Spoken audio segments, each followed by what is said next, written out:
I'd like to welcome everyone to the webinar series of the Cybersecurity and Information Systems Information Analysis Center, CSIAC. Today's presentation is entitled Learning to Win, Making the Case for Autonomous Cybersecurity Solutions. My name is Steve Warzala. I am the CSIAC Outreach Manager. A couple of administrative notes before we begin. First, all phones have been muted except for the presenters. Questions may be asked at any time during the presentation by utilizing the chat function. Time permitting, your questions will be answered at the end of the presentation. I'd also like to acknowledge and thank our sponsor, Defense Technical Information Center, DTIC. The funding that DTIC provides enables CSIAC to conduct these webinars. It's my pleasure to introduce our presenter for today's webinar, Dr. Robert Wright. Bob is a Senior Advising Research Scientist with Assured Information Security, AIS. He has 15 years of proven experience in developing advanced machine learning technologies that deliver revolutionary capabilities for the Department of Defense. Dr. Wright is a principal investigator for the Victors effort, applying his machine learning expertise to advanced biometric verification and attribution. Bob received his PhD in computer science from Binghamton University for his work in developing reinforcement algorithms that learn efficiently from experience. Prior to joining AIS, Dr. Wright was a research scientist with the Air Force Research Lab Information Directorate in Rome, New York, and served as the co-lead for the Autonomy Community of Interest, the Machine Perception, Reasoning, and Intelligence Technical Challenge Area for the Office of the Secretary of Defense.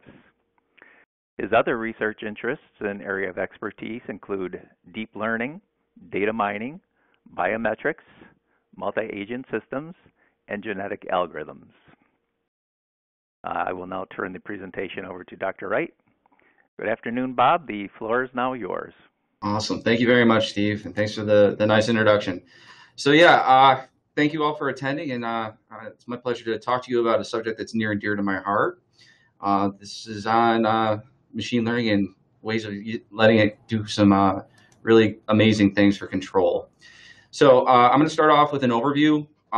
So the presentation is going to begin with motivation, why we're all talking about this.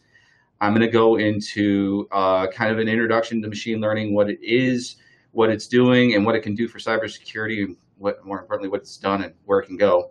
Then I'm going to talk a lot about reinforcement learning, which is this machine learning capability for learning how to control things, and why I think it's going to lead to some very nice advancements in the future, but also discuss some practical challenges in getting there. And finally, I'm going to end it on some near-term cybersecurity applications I think are kind of primed to do some really cool research in. So with that, let's begin. So the motivation behind this. So unless you've really been living underneath a rock the past 5 or so years, you've probably noticed that artificial intelligence and machine learning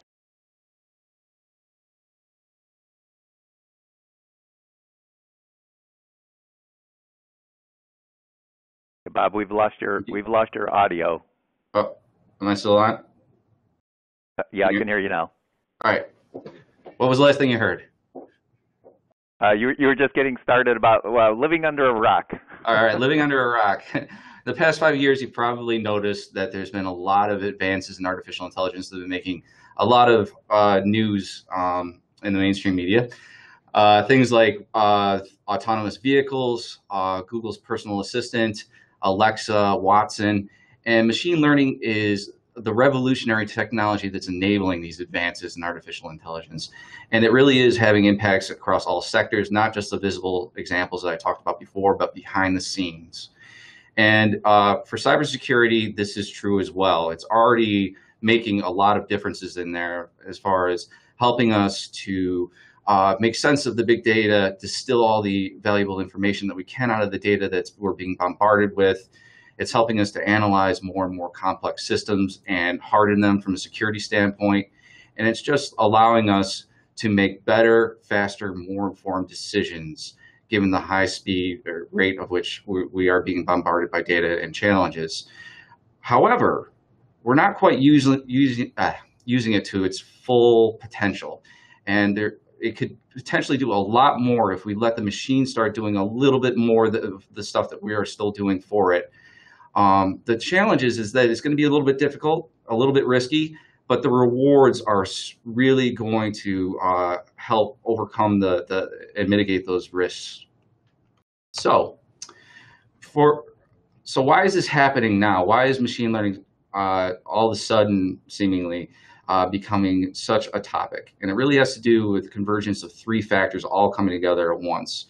The first is the availability of cheap, high-performance computing. And you can kind of thank kids with their video games for this one.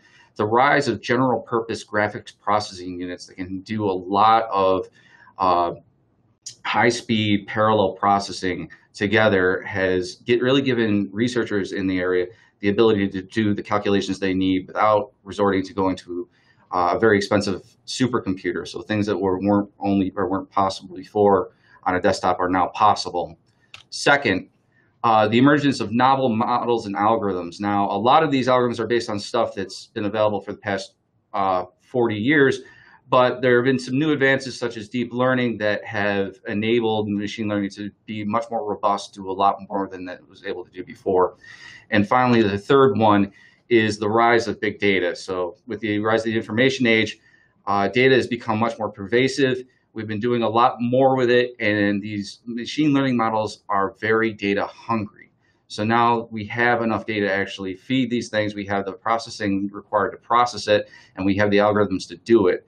And the result is those amazing capabilities that we've seen, which has led to big investments. So in this year, it's estimated that just research dollars, $19.1 billion is going to be invested by private and public sector. By 2021, it's estimated to go up by up to $50 billion. So before going any further, I figure I'd talk a little bit about what machine learning is exactly. So if you went to Wikipedia, you'd find the definition is an ability to learn without being explicitly programmed. But it's a little bit more than that. So it's any automatic process for extracting knowledge from data, and it requires both generalization and the ability to be demonstrated by the machine. So what am I getting at here? So it's best to go through an example. So let's say you want to use machine learning to help us tell the difference between, or detect malware. So tell the difference between malware and a benign piece of software. So we have some way of measuring the software and mapping it out. So let's say we have a bunch of examples of malware data, things that we've extracted in the wild, and we have a bunch of samples of benign data. And what machine learning is able to do is look at the data and come up with what's known as decision boundaries, so places for making a decision. So in this case, this decision boundary tells us that everything below the area is something that can be considered as benign, and everything above is malware. So that's generalized this type of knowledge.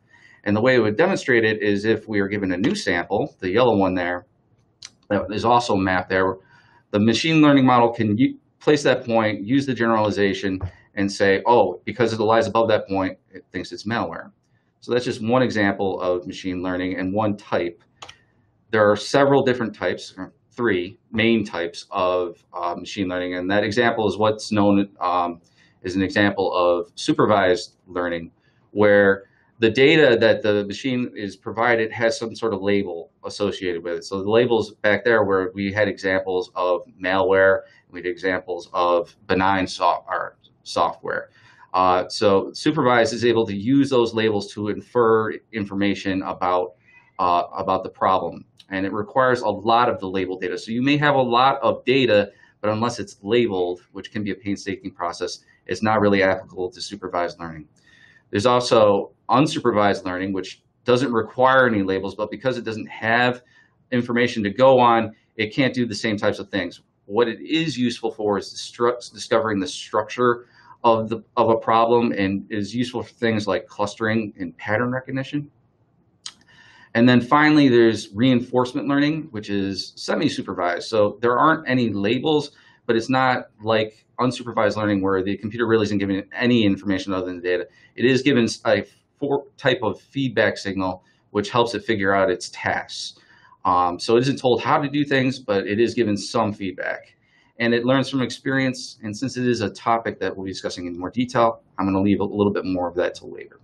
So moving on, machine learning and cybersecurity. So like as I alluded to before, machine learning is making some good progress in the domain of cybersecurity. So it is being applied right now to types of malware detection, which are much more robust than the typical signature-based techniques that have been used in the past. Insider threat and anomaly detection, it's been very useful for devising some really advanced behavior analysis techniques. It's being applied for botnet mitigation systems, being able to detect botnets and come up with ways of getting rid of them. In fact, there's a recent DARPA effort called HACS that is looking at that issue and specifically applying machine learning. And also authentication. So think of your cell phone. If you're using the fingerprint or more importantly, the facial recognition types of authentication devices, that's built on machine learning and different ways of doing it. But all of these systems kind of have something in common in that the humans involved are all making most of the important decisions. All the learning is done offline. The models are trained and then deployed, and after that, they're kind of fixed and aren't able to adapt to changes in the world that they're operating in. Also, the responses, because the humans are making all the decisions, are made at human speed, where they might be able to be done much quicker if we let the machine do it. So that brings us to, we should really invest in autonomous learning. So giving the machine more autonomy to do things.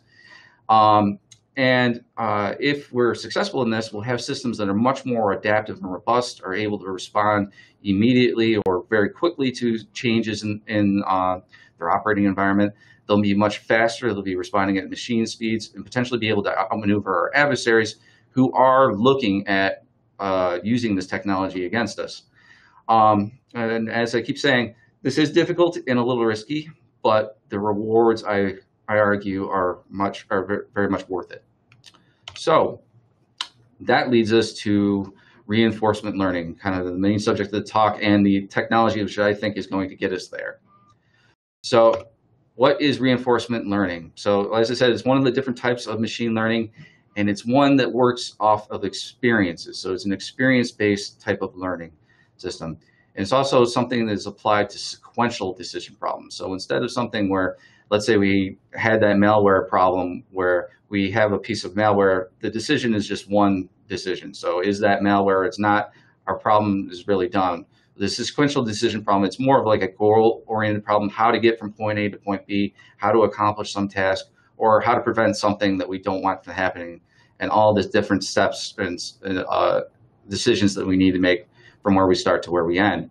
So what it does is it learns a policy which will help us to get there. So the policy, given what our current world is like, tells us what actions we should take to get us to where we want to be.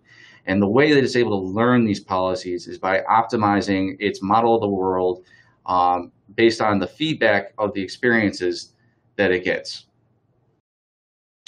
So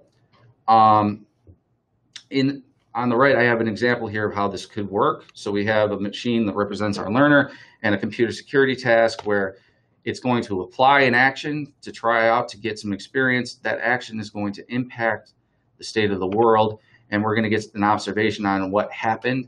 And we're also going to get some feedback on whether or not something good or bad happened in the world. And that's going to inform the agent, or this artificial intelligence algorithm, that what's going to tell it, or the observation is going to go to the policy, which is going to help it choose the next action. Now, that observation can also be used as a new experience, which can help to refine that policy, which would drive the next set of actions. And then this would proceed in this OODA loop type of thing, continually refining, continually gathering experience, continually getting smarter. So the benefits of this is that you can see that this is an autonomous type of learning. It's able to actually interact with the world and self-optimize its behavior.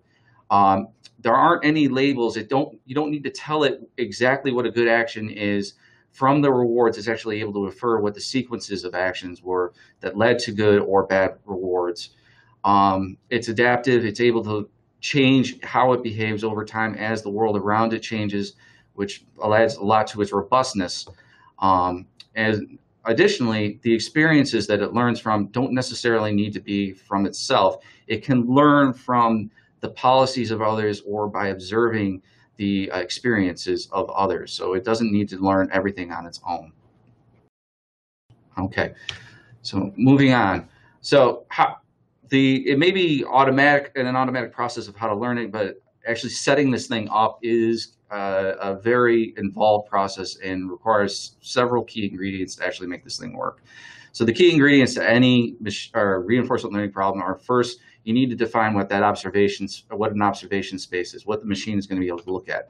So if we take an autonomous driving task as an example, the observation space would be things like a vision system that tells it where the obstacles are on the road, where it is on the road, where the pedestrians are, things like the speed limit, and also other things that you wouldn't necessarily be able to see, like what the current speed is going into or the tachometer, things like that.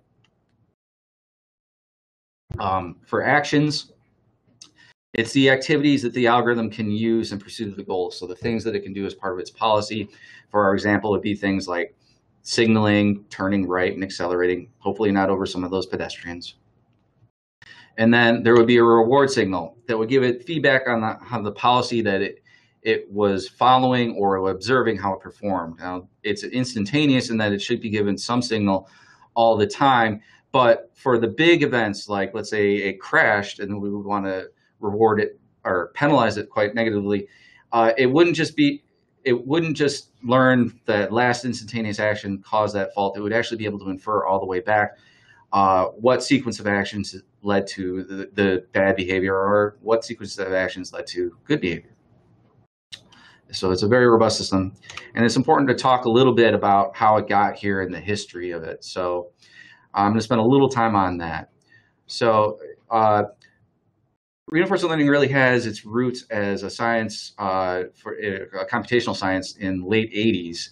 But before 2013, it really was kind of making some incremental solutions to toy problems. It had a real problem with scaling up to more realistic problems, with one notable exception of the TD Gammon by Gerald Tessaro's work in 1995.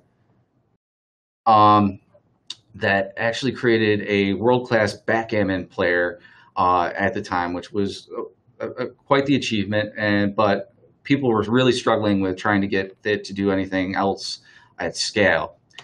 But then in 2013, entered a little company called DeepMind out of the UK.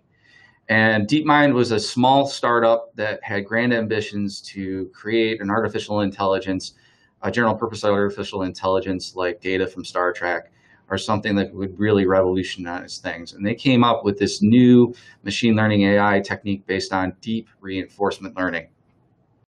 And what they did was really kind of amazing.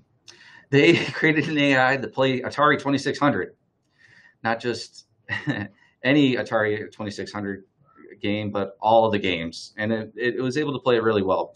But so Atari may not sound all that impressive, but what it did was, in that it, instead of spending a lot of time trying to figure out how to describe each individual Atari game to the computer, it had this new system that was able to take what the human player would see, just the raw video, and automatically figured out what was important and what was going on in the screen itself, and what actions it was performing that was leading to changes on the screen, which added a lot more robustness and kind of solved part of the scaling issue. And that was enough to get the attention of Google, who acquired them soon after publishing that in the journal Nature for $500 million. Now, they didn't just take the money and run. They also, in 2014, really came out with, or 2015, I should say, that really shook the artificial intelligence machine learning community. So I remember going to a conference in 2014, and there was this one challenge playing the board game called Go, which is this ancient Chinese board game. And at the time, it was still considered a long-term 20-plus year out challenge for AI. And like chess, it's a perfect information game where there's two players and each player can see what's going on the board. But what makes it way more challenging than chess, and why the chess solvers couldn't solve it, is the size of the problem was astronomically larger than chess. So you couldn't use this traditional search-based techniques that were effective in chess that Deep Blue was able to use in '97 to beat the world champion. So at the time in 2014, the best AI was only working at like a novice skill level and couldn't play the full game. But in 2015, seemingly out of nowhere, DeepMind came out with a new artificial intelligence similar to their Atari AI called AlphaGo that they said could play the full-size Go game. Like I said before, it used similar techniques to what the Atari bot did. It trained using watching the experience of professional players playing, and also then refined itself by playing against itself. And they immediately went to challenging experts. And on their first try, they were able to defeat the European champion Fan Hui in a match 5-0, which got a lot of attention and led to kind of an event where they challenged the reigning world champion at the time in 2016, Lee Sedol, who was very confident that he would beat this machine, but he might let the machine at least win one game. Well, things didn't work out so well for Lee. He lost that match 4-1 very convincingly. And he did remark that the one time he did beat the machine was the most proud he had ever been in his play. So that was in 2016. In 2017, they made more progress with this new algorithm. They changed it a little bit, so it was a generic board game playing Alpha 0, and right now it is the best at Go, chess. It beat the traditional chess playing programs and shogi. More recently than that, not DeepMind, but OpenAI, Elon Musk's team has been making a lot of progress in playing games and more tactical games. But the humans are still a little better at that point. But bottom line is, don't challenge your computer to a board game anymore. They've got them licked. So that's a little bit of the history. Why is it working so well in games? Well, there's a bunch of reasons for that. For games, these problems are very well-defined problems. The rules are all set. All the observables, everything that you can look at on these games is very well understood. The actions, the interfaces, it makes it somewhat easy to apply these algorithms to. They all have very nice optimizable feedback. So there's a very easy goal for the reinforcement to work with: win the game or score as many points as possible. So there's not a lot thought that needs to go into devising a good feedback function. And most importantly, they're all virtual simulations.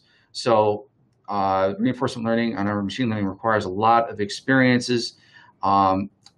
Simulation is a good way to get the experiences, and the simulations match the target environment. It's the same exact thing, and there's no risk. If you lose a game, there's no big deal. Massively parallelizable, you can play tons of games all at once and learn lots of things and apply it all to your policy. So yes, we can get a lot of experience, and that's really kind of the advantage of why games have been so prevalent. So there's some good news on this and how it relates to cybersecurity. So cybersecurity, a lot of the problems in this domain kind of share some of the same aspects of a game that would also lend these problems well to being solved by a reinforcement learning solution. So one, a lot of them can be simulated. They exist in the virtual world, and they can be simulated, processed faster than real time, and what's being simulated matches up well with what can be experienced in the real world. So these things can be done at low risk, and we can get a lot of experience relatively inexpensively. Also, another good thing is in a bunch of the cybersecurity realms, actually breaking things, which is not necessarily good in a lot of domains, can be a really good thing. So there's a little less risk in actually trying different new things to get the experience you need. These domains can be adversarial, which doesn't necessarily sound like a good thing for an environment to have, but it actually can be, because the adversarial component of it can force our learning component to try different things. It will actually drive exploration, force it to learn new things about the environment that it wouldn't necessarily see unless it was forced to. And also because we learn things about what we're potentially vulnerable to as an we can look at it from the adversarial standpoint and figure out ways to harden our system. So there's a dual purpose to the adversarial component that reinforcement learning can take advantage of. And finally, a lot of the problems have easily defined rewards. So we don't have to think about too difficultly how we're going to define the reward structure. We can use things such as like the threats detected that gives us a very easy gradient to follow to improve how the machine is performing. We can measure how it's performing. We can look at things like disruption, utilization. So there's a lot of good ways to measure how these machines are performing when they're learning how to interact with the environment. So that leads us to the practical considerations, challenges and pitfalls in actually accomplishing this. So yes, cybersecurity is primed for it, but it's not that simple. We can't just go ahead and do it. There's some things that we need to consider. The first and foremost is defining problems. Actually describing what the problem is to the machine is a very, very difficult task. This is something that a lot of people are working towards making computers better at, but still it's a very manual task and computers are exceptionally dumb. And actually doing this task is very easy to mess up. So I got a couple examples here. First, we can very easily overspecify the domain. So the top example here is one in which I've set up. We have a car in the lower left that needs to navigate to the goal that's in cell 7. We've defined each cell as a different state that the world could be in, 1 through 21, and we need the car to figure out a policy to get from where it is to the goal. So because we've actually, so if we can let it loose and let it learn and learns a policy that follows the green arrows, but because we've kind of said like each cell is its own thing, if we change where the goal is, so move the goal from state 7 to state 19, this policy is no longer valid. It won't get us to 19. So we have to go through the process of learning a whole another one and throwing out everything that we learned. So we've really just solved one instance of a much more general problem, and we can very easily do that. The other side of the spectrum here is that we can also easily underspecify the problem. So we still have this car. We give it all the sensors that it needs to know where it is in the world. But if we don't tell it a little bit more, we could say like, hey, navigate to Rob's house, and then it could respond, if we're lucky, with who the heck is Rob, because we haven't told it what or where Rob is, where it is in relation to where it is, and this car could go off and start wandering looking for a solution to this problem. Maybe happened upon Rob sometime from now to infinity, but really it makes it kind of a hopeless learning problem. So we need to find the right balance between specifying exactly what the problem is, but giving it the leeway and understanding and making sure we're solving the more general, broad problem that we're really interested in solving. And to do this right, it really requires extensive domain expertise, so that we know all the fine detail of what makes this problem the problem that it is, the interesting points and complications, and also reinforcement learning experts or machine learning experts who are able to take that knowledge to define a problem that lines up, that solves the more general problem that we're interested in solving. And if you don't have both of those ingredients, it's not going to happen. But if you do have both of those ingredients, then the process of actually describing the problem comes down to defining what's known as a Markov decision process. And this is 4 basic components: state space, action space, reward function, and discount factor. The state space I alluded to earlier, which is this observable space. When you're designing that state space, it's important that you keep it pertinent to only the features, the things that are important to the environment and nothing else, because it just drives up the amount of experience and complexity of the environment that is going to slow learning and make it not as robust. And from what DeepMind has done and what we're seeing a lot right now in research, deep learning really helps with defining this. So if you were going to define your own problem, certainly consider using deep learning. For action space, we want to enumerate all the valid actions that the machine could take in doing this goal. But again, we want to keep it concise. Again, this can complicate the problem and increase complexity, which can seriously slow learning and the overall learnability of the problem. And finally, or not finally, next is the reward function that describes whether or not the machine is, or I should say the policy is performing well, good things, bad things, or neutral things that it can do in the environment. And this is where, if we're not careful, we can get things where to save humanity from suffering, the best way of accomplishing this is actually to remove humanity. It's important to define the function so that you don't get any of that emergent behavior that you don't want out of the system in there. So that's an important piece. And finally, the discount factor, not really something that needs a lot of thought about, but it does change how the system will behave by adjusting how much it wants to get immediate rewards versus how much it wants to actually play the long game and solve the long-term problems. Okay, so another consideration while designing or thinking about applying reinforcement learning to a problem is how are you going to get the experience that you need to train the system, or how is it going to get the experience it needs to learn how to perform in this environment? So machine learning as a rule right now needs a lot of data, and reinforcement learning is not an exception to this by any means. So going back to the AlphaGo example, that required 30 million moves of pro play to watch, and then thousands, if not millions, of games of experience in order to get to a professional level. And these experiences can be very expensive to get. Simulation is nice because it reduces a lot of that cost, but it doesn't necessarily get rid of the costs. And not only do you need good positive examples of experiences, but also you need some negative experiences. So the positive or the negative can be just as important pieces of data as the positive experiences, because it really informs the algorithms as to what not to do, which you really want the machine to know.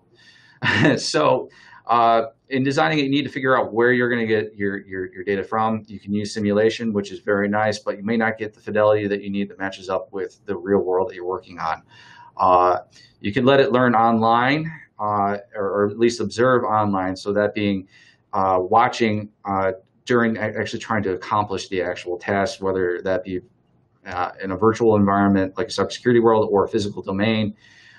Physical domains like robots or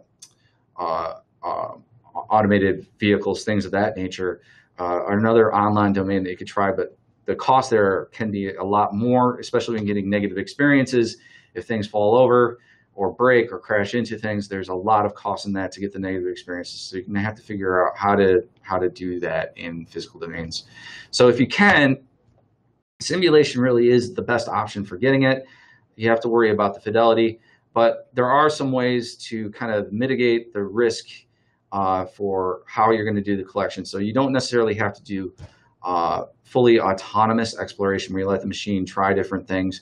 There are also other techniques such as learning from demonstration, where instead of actually giving the computer the controls to start out with, you actually gather experiences by observing how a human would do it, or how a heuristic, so something that we programmed before that can accomplish the goal, how it would do it, let the machine observe these experiences, and then infer the policies that would work well in that environment. It could even, if it observes enough different entities doing it, it can learn how to do it better and even inform people where they're doing things wrong.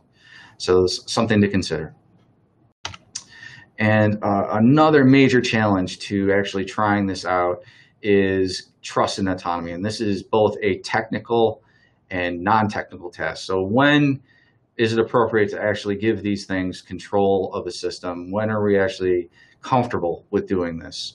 So from a technical challenge standpoint, this has to go, this has roots in control theory, or where we can actually test how machines are they going to do what we think they're going to do, or what we're going to bound them to do.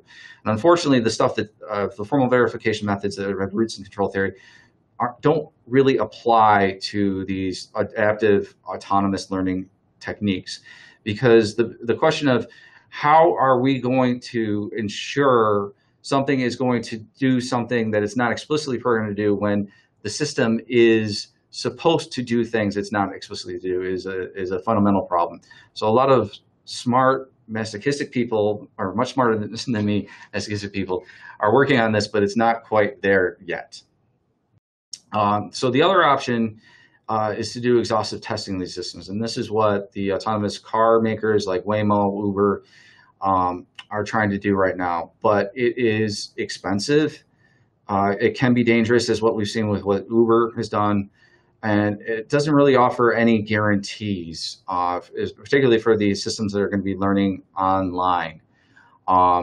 So if any change in the system, that testing has to be redone. So we still need some more testing processes to really, or refinements in the testing process to get the job done there. And then there's also the non-technical challenge considerations that you have to do. So there's quite a bit of skepticism with these new things, people not really trusting, getting really nervous the first time they take their hands off the wheel. They have their own personal biases. They can definitely do it better than the machine can. And then there's the fear of, I don't know what this machine is going to do. We haven't really bounded what it's going to do. So what are the answers to this? And that's a tough one. But so this is a personal feeling, or opinion, I should say. But with time, these learning systems are here to stay, and they're going to have to gradually earn our trust. And over time, I think we're going to achieve more and more acceptance in what we're actually allowing these things to do. And as we get more comfortable, it'll just get more and more. Also, it's important to note that technology is improving very, very rapidly, which will help to speed this along. So our algorithms are getting significantly smarter and better at a monthly basis. So a lot of the challenges that I brought up now won't necessarily be a challenge tomorrow or the next day. Also, the testing and validation process are getting considerably better. Google, Waymo are pioneering the validation processes. We're going to learn a lot more from that and get better at it. So my advice is to just continue to press forward on this, be very thoughtful in how we do it, be responsible, be brave, and live boldly. So there's going to be some risks, but the payoffs are going to be quite revolutionary. So with that, I'm going to move on to noting some near-term applications that I think in the cybersecurity space that have the potential for very near-term application and success. So I'm going to start out with the first one, which is autonomous red teaming. So letting the machine actually help us with how we're doing red teaming. So the problem of red teaming is, for any particular software or network system, devising a comprehensive set of tests that could evaluate the security or robustness of a software system. So taking a software system or network and figuring out security holes or getting it to perform behaviors that it isn't intended to do. And so this is a task that is in quite high demand. But the issue with it is that in order to do this, it requires very skilled professional hackers, for lack of a better word. There aren't enough of them out there to really handle the demand that's out there. And also the skill sets of them vary quite significantly from one to the other.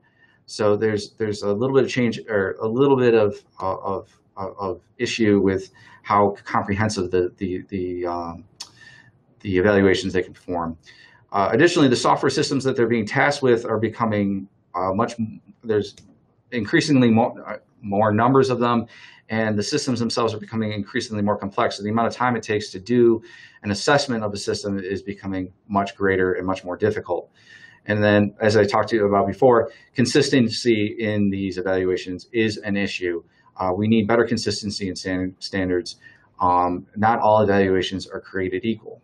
So if we could devise a reinforcement learning solution, it could help us in that it could provide a system that could aid the non-hackers or the least skilled actors by giving them advice by observing how the skilled ones performed across a wide variety of tests, and basically create a super intelligence that could help and guide them and train and augment the evaluators that are out there. It would also provide a scalable, intelligent solution, so something that can meet the demands of this increasingly pervasive, increasingly complex set of systems. It can be automated, parallelized, and adapt to changes in how it works. And finally, it would help to provide, if we had this, like everything was kind of learned, and essentially it can provide a more consistent evaluation process. It could learn from the experiences from everyone and augment those experiences and fill in the gaps and skill sets of people who are trying to perform their function. So some more of my opinion of why this will work well. One, actually performing the assessments can be done in a very low risk environment. You can simulate things and also give it a lot of license to try a bunch of new things, because if it breaks something, it's kind of accomplishing the task that it was set about to do. So there's no risk in trying something that would break another type of online system. So we want it to explore, we want it to do risky things in what we would normally consider risky things. A lot of the tasks that you would do, things like fuzzing in an assessment, are episodic tests that a bunch of the knowledge can be generalized. So you can create models that, so you would be able to learn effectively from one assessment of one system to another. So there are things that can be learned by a machine learning system that would apply to different contexts. And these, it can also be done at scale. So we could have a system that is aiding a bunch of different actual operators that are doing the things, get and learn from all these different areas, and give us the experience that's necessary to train it and also become effective somewhat quick. But there are some challenges associated with actually doing this, and the primary one is the ingenuity behind the reinforcement learning systems. The machines in general still, the reinforcement learning still lags humans in being able to come up with complex or analyze complex relationships across different domains that really leads to some of the more interesting edge cases of things that you would discover in a vulnerability assessment. And the machines can't really be relied upon at this time to really discover those things. So in deploying this, it might be best to look at kind of a mixed initiative deployment where it's the machines and the humans working together and as a team providing a better service. And then the next, or I guess the final our near-term application is dynamic maintenance scheduling. So keeping our IT systems running smoothly. So for any organization, we have our computer that runs on computers. We have this problem, our IT people have this problem of designing maintenance schedules for patches, backups, system scans, upgrades, etc. And they have to do it in such a way that maintains our effectiveness and our security posture, while also minimizing downtime and disruption. So we need to be able to accomplish our mission and stay secure and do all the things that are necessary for that. And these are conflicting things. So issues with this is that if we're going to create this automated system, or not autonomous system, trying to do it is complicated because organizational needs vary from one to the other. They are constantly in flux. So day to day, month to month, their needs, their missions are constantly changing, and threats as well as the missions are also evolving. So this is a very dynamic problem. And we also have to deal with intelligent adversaries that are actively trying to figure out ways of disrupting us, breaking down our security, or impacting our missions. So what a reinforcement learning solution could provide that other systems can't is really customized solutions tailored to the organization. So it can adapt itself to those individual organizations to provide maximum effectiveness and minimal downtime. It can really provide what's known as an autonomic system, so a system that can respond dynamically to different problems that may occur seamlessly, and it can help us to outmaneuver the adversaries and the intelligent threats, so breaking down our adversaries that we know of. So again, why I think this will work. So one, schedules are policies. So reinforcement learning in the gaming domains and other domains have shown that they are very effective at devising policies for complex and dynamic adversarial environments. So it's the same thing. It can do it in the games. It should be able to do it here. There are very good optimization metrics, like I was saying before, with cybersecurity domains.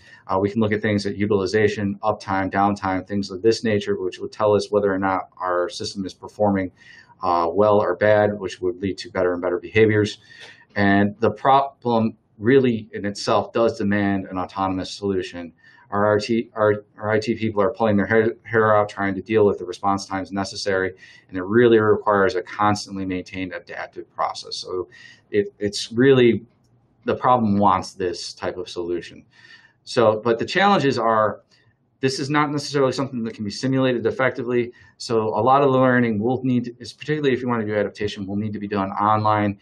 And we can't let the machine try new things necessarily. The system can't go down. So unless it's sure that this is a safe thing to do, we can't really let it learn or try different things that could lead to catastrophic failures.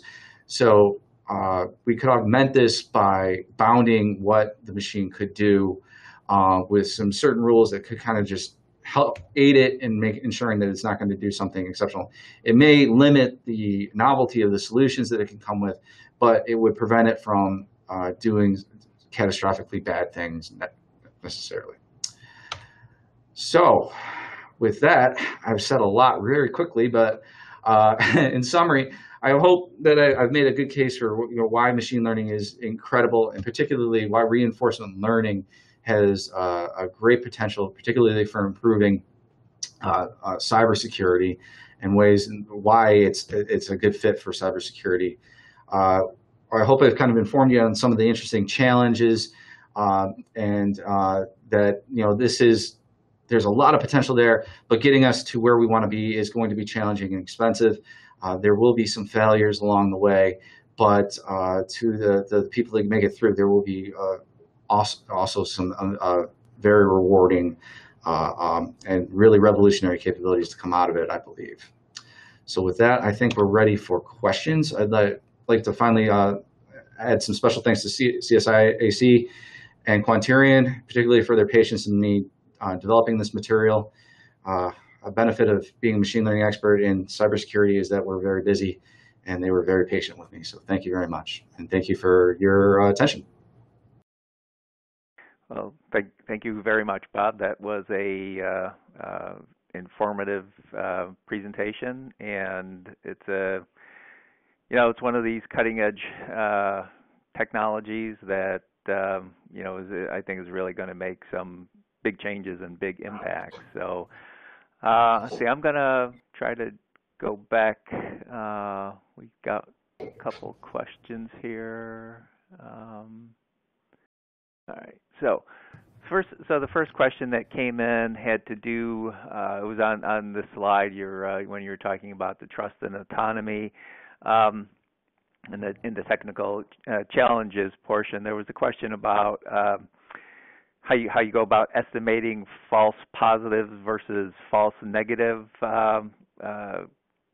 examples. Do you have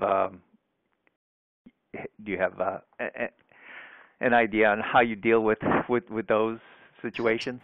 So how you go about estimating? So that gets along to in a supervised learning aspect, like, you're going to need a training set that tells you the labels, you're going to need a training set with the labels, and you need a testing set.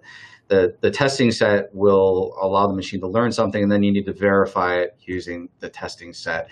And unfortunately, you're going to need a lot of labels for both, a lot of data for both, and labeling that data is expensive. and needs to be done right now manually. There is a lot of research being done right now in actually using the machines to automatically label data in one domain to another that's showing a lot of promise, and might help alleviate the problem of having to come up with a lot of good labeled data. But it's still research, and right now you need very large data sets that are meticulously labeled. Okay, thanks for tackling that one. We've got another question dealing with policy, and the individual is wondering if it's always decided by humans, or can the policy be autonomously updated by the machine? I guess I would think that the policy is a human-driven thing, but you can let us know your take on that. All right. So the policies that I was talking about is actually the machine's understanding of the problem and how to act. So the machine would update its own policy. This wouldn't be like, this wouldn't be like the rules policy that the humans would dictate.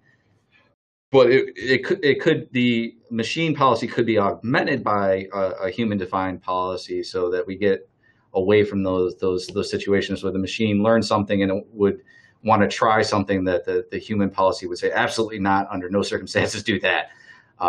So that there's a place for both. But yes, the machine would be updating its own policy based on the data and the experiences that it's got. So now, would it be possible? So given a defined policy, and the machine goes out and is learning things, could you see a situation where the machine might come back and say, if you change to telling the human, suggesting to the human, if you changed your policy, I could do this better, or do you see that? Could that be possible? That kind of augmentation? Absolutely possible. So the policies that it has are based on the value. So the amount of reward. So based on that, the performance metrics, how well it's expected to perform if it follows X action as opposed to Y action, and it continues doing that until completion. And then there's other work, particularly out of CMU, that's looking at things like that are called explainable AI, where it would be able to take something that's more of like just a number saying this is why I chose thing, and actually come up with a human understandable explanation as to why this decision is the one you should take. So there's definitely work being done there, and it's getting better to the point where it could actually explain to you in English why this is the best decision. Okay, great, thanks. Let's see, there's a comment from one of our attendees on the policy question that I'll just there's suggesting that it would be helpful to compare a firewall policy, which is a rule set, versus an operational policy as defined by an officer of the company. So just kind of a comment on that policy discussion as well. So okay. Let's see. Here's another question. Another question that we had is why is it that reinforcement learning can greatly improve cybersecurity, and can you comment on the correlation between these two aspects, between the reinforcement learning and the cybersecurity? So I'm not sure about the second part, but a lot of I tried to emphasize that the reinforcement learning can provide a much more tailored and robust solution that it will continually improve either our ability to accomplish our mission or our security standpoint dynamically as threats evolve, as our missions change. It can learn dynamically based on how things are changing. I see as a big thing, and it can also help to create policies that are either more permissive or less permissive based on the nature of the work that an organization is performing, things of that nature. So much more tailored solutions. Okay, thank you. We have another question. It's folks are so many cybersecurity concerns, are not well defined in practice, and the example is, monitoring in an organization's ecosystem. So how do you think the autonomous cybersecurity problem can be framed to deal with that? So that's a very large problem, and it's probably best to look at small problems and build a whole solution up from that. It can. So I would. So I don't think that applying it to control everything all at once is the best route, I guess. Not sure if I'm answering the question adequately, but trying small niche things might be the best way to get started, and then building up. So kind of your bottom up or modular, and kind of grow it from there. Yeah. So that's what I'm getting at. I'm not sure if I'm answering the question that was asked, though. Okay. Okay. So I had a question on, when you were talking about the red teaming, which does seem like an ideal an ideal approach. I guess the thing I wanted to clarify is, it's good to break things in that case, but I guess are you running it on a real live system, or are you running a simulated system, or the live system in a sandbox environment? Because it's one thing to let your machine learning go on it, find the vulnerabilities, but then if it's breaking the live system, that could be. Breaking the live system is a bad idea. So yeah, you'd probably so just like any red teaming assessment, you'd want it to be either sandboxed, but still representative of the actual fielded system if it is indeed fielded, and particularly if you're doing a continuous assessment. You wouldn't want something that would hurt either your user experience or your customer experience, but at the same time, you do want to see where it's going to break. So doing that in a safe space, like a sandbox, is the way to go. Okay, great. I assumed that was the case, but just wanted to make sure. So. Yeah. Okay, we've got another question, and they're asking if there's a limit to the reinforcement capacity of the algorithms. For example, if you pit a blue team algorithm against the red team, would it sound as if it would eventually exhaust all actions until a clear winner emerged? So if it's a red versus blue zero-sum game, it could converge to some safe point, like something that we would think of like game theory. In terms of capacity to learn things, it depends on the models that you're using. So the neural networks or whatever you're using to model the world and encode your policy, depending on the complexity of that, can change, how robust or complex a solution you can have. One thing about that, though, that I alluded to is that if you have an ever-increasing model, it does increase the amount of experience that is going to be required to train and learn, or the amount of experiences you're going to need quite significantly, if not exponentially. So you're going to want to make sure not to create the most complex model at first. You're going to want to start simple and build up to it. It could, for whatever solution your whatever domain it's being applied to, it could learn an optimal convergence point potentially, but depends on the environment. Okay, great. I appreciate the answer to that. So we're kind of running near the end of the time, but I had kind of one kind of just question. You had your some early slides, talking about the work with the autonomous vehicles and things of that nature, and there's been great advances, great strides made with that. But I guess, well, we're both up here in the upstate New York, in the Northeast, and our winters, we get some, we can get a few feet of snow and some. Yeah, I know where you're going here. Yeah. So what happens like in a blizzard whiteout? What does an autonomous vehicle do in a case like that? What's going to happen? What does it do in a case like that? So it's certainly going to need to be tested exhaustively. But this isn't really necessarily a reinforcement learning type of issue or problem per se for the perception. But there's some really, really amazing work out of, I think it's UPenn, or I'm not sure, that was recently published that showed that it can actually remove what you would consider like whiteout conditions, can remove the snowflakes and show a dramatically clear image of what's actually there.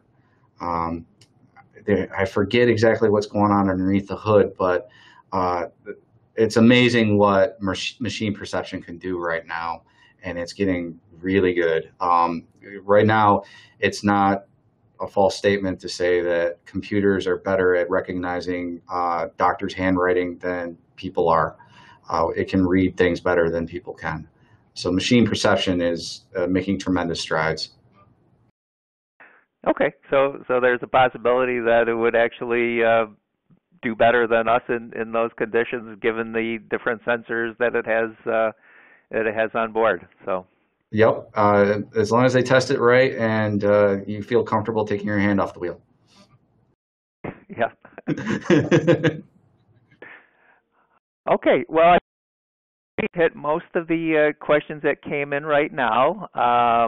But so, if folks want to, folks have questions after the fact, or, something, pops into your head later on, Bob has his contact information up there, or you can send us a question here at CSIAC at, info@csiac.org, and, we can get it to Bob. And Bob, also, I mean, if you do get questions on this, topic from other folks, if they send them to you directly, if we have our tech forums on the CSIAC website. So if you do get questions, if you'd be willing to share it with other folks, to expand it out to the community, that we'd appreciate that too. So, and once again, I want to thank you for taking the time, sharing your expertise, your experience. I think you kind of created I captured a new word that you may have created or tried to create.